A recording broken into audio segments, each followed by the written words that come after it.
Hi, down here at a very, very challenging beach run. I've got to be very careful. I've got to look at the camera and look at my feet because the waves are crashing in around my feet. And I've already got wet a couple of times today, so I don't want to do any more. Go home in soaking wet shoes because salt attracts moisture and it takes forever. Ooh, just found a little spade on the beach, which I will go and put aside for some little kid to have. Okay, I'll hold that, right. Okay, so where we go? Stories. Just a little tip.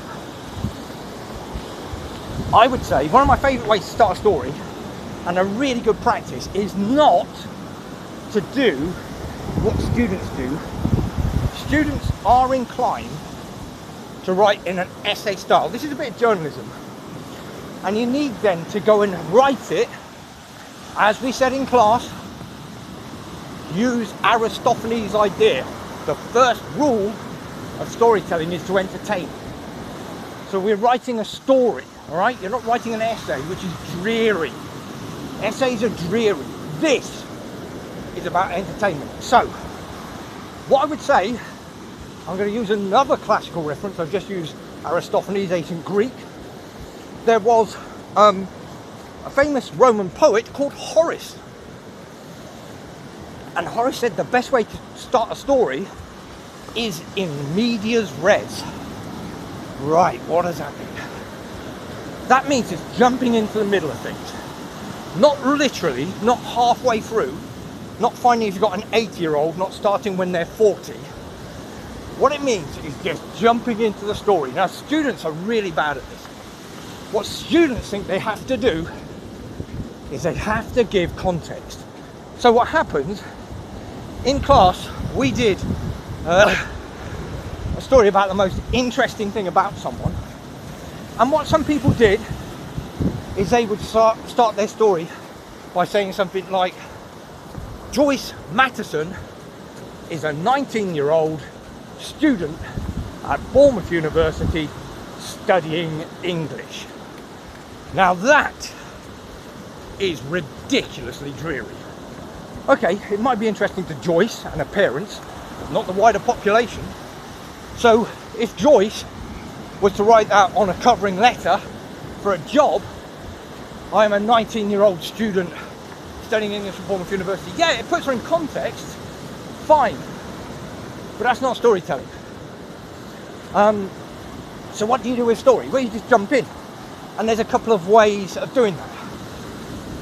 More than a couple of ways, but a couple of ways I have to go and talk about in this quick little vid here.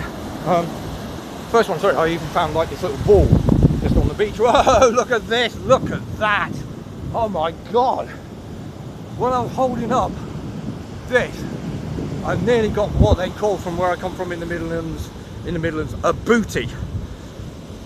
Okay, so, where we go. What you could do, I said there's a couple of ways, there's more than a couple of ways. You can just do this. Just jump into the story, perhaps with a powerful quote. And the powerful quote could be something, well, look at this, it's just incredible. Look at this, this is just phenomenal, right? I am now 9:05 in the morning. This is the most beautiful place in Bournemouth, and there are only 2 other people on this beach. I don't get it. So the rest of the town centre's rammed and things like that, and there's even the sun out, so I'm getting my melatonin. And yet, it's empty. Well, there we go. People have got their priorities wrong. If you get nothing out of this video, at least go and come down to the beach. Okay, so here's a way. You could start with a little bit of suspense. Human beings love suspense. You can just jump in with an opening quote, such as, "It was the worst day of my life, comma, said Joyce Matteson." Right, full stop. Now the reader, hopefully, is going to be hooked. And they're going to think, whoa, okay, what was this momentous day? So you start with a quote. Jump in with a quote. No context. We don't know who Joyce is. We don't know what the day is. But we should be interested enough to find out. But students don't do that. Students feel that before we get to Joyce, they've got to do a whole load of dreary background. So they will start the story like something like this. Being an old person is interesting. Right, so they've started thus. Well, they kind of jumped in, but they've jumped in with a little bit of rubbish opinion, which may not be true. So, you know, avoid just you starting off with what's normally called a generalization. That's just a general statement that you're making up, really, off the top of your head. It's rubbish. Give me specifics. God is in the detail. Remember. So, what do? We got Joyce. Another way of doing it is that Joyce's earliest memory is the day her father fell off a ladder and broke his spine. Right, okay, so that's dramatic. I know that's melodramatic. You don't have to start with melodrama. I apologise for that. And there is a massive wave coming in. So look at that. I've done a huge detour. Woo! Sorry about that. Now, Jessica said, this is just so beautiful. This is a good place to do Tai Chi. Okay, shouldn't point your finger, that's kind of aggressive. Alright, so, I'll give you an example. I will do this loads and loads of times, but please have a go at this story of showing off. You want the reader to get to the end. So if you want them to get to the end, you kind of need to hook them from the start. And as I've said to you before, and I'll say this hopefully in quite a few videos until it's drilled in, what I'm trying to get you to do is to realise that storytelling is a combination of reveals and conceals. So I've said this before, I'll say it in class, but it is worth stressing again because people still don't get it. You kind of need to hold information back. Now you can jump into the story anywhere, as long as the old person's earliest memory is in the mix. It could be the last little few paragraphs that you come to. It could be halfway through. It could be the beginning. It's up to you. I'm not telling you where your intro has to be. I've said this in the last video. You don't, or video before last, I think. You don't have to. Whoa, seaside again. Whoa. This is so tricky. Well, it's not, I mean, there's worse jobs in the world, I suppose.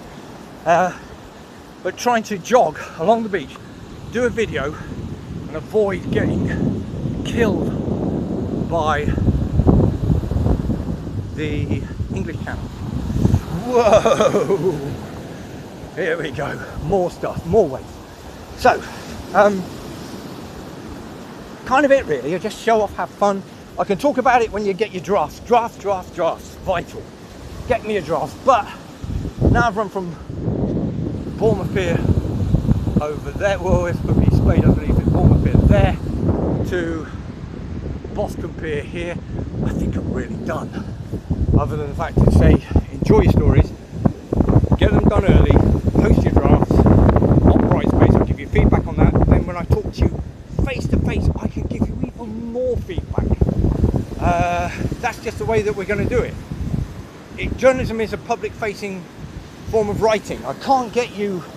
So if you email me a draft and say I don't want other people to read it, well, you're kind of missing the point of journalism. It is a public-facing form of writing. It's not like an essay, which is only going to be for a select few. The idea of journalism is it's in the public domain. Hence we're using Brightspace, and hence the feedback that I give you on your drafts, other people will be able to read that and understand, and you'll be doing a public service, and you will not believe how many people will appreciate your selflessness in putting your drafts online. But I think in a spooky sort of way, whoa, other than I'm going to pick up a glass bottle, because you might think, what are you doing that for? Well, someone has put this here and they've thrown that in the sea, and I just think that it would be a pity if it got broken by the waves and then some kids sort of like walk through it. So I'm going to try and find a recycling place. I'm not trying to sound overly virtuous here, and saying this what we should all do.